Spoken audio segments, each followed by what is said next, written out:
When Jesus had again crossed over by boat to the other side of the lake, a large crowd gathered around him while he was by the lake. Then one of the synagogue rulers named Jairus came there.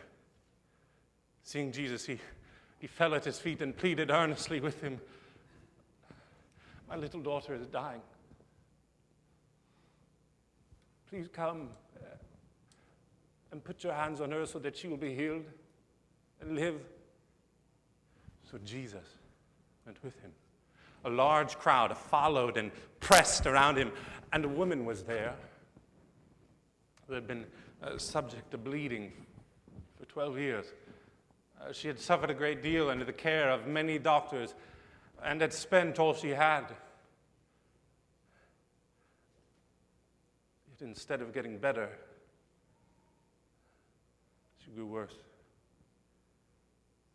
When she heard about Jesus, she came up behind him and touched his cloak because she thought, if I just touch his clothes, I will be healed. Immediately,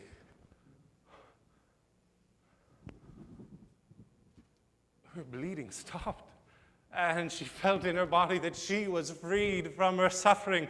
At once, Jesus realized that power had gone out from him. He turned around in the crowd, and asked, "Who touched my clothes?" "You see the people crowding against you," his disciples answered, "and yet you can ask, 'Who touched me?'" But Jesus kept looking around to see who had done it. Then the woman, knowing what had happened to her, came and fell at his feet, and trembling with fear, told him the whole truth. He said to her, "Daughter,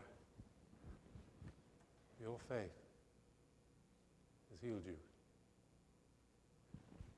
Go in peace and be freed from your suffering." While Jesus was still speaking, some men came from the house of Jairus. "Your daughter is dead," they said. "Why bother the teacher anymore?" Ignoring what they said, Jesus told the synagogue ruler, "Don't be afraid. Just believe." He did not let anyone follow him except Peter, James, and John, the brother of James. When they came to the home of the synagogue ruler, Jesus saw a commotion with people crying and wailing loudly. He went in and said to them, "Why all this commotion and wailing? The child is not dead, but asleep." But they laughed at him. After he put them all out, he took the child's father and mother and went in where the child was.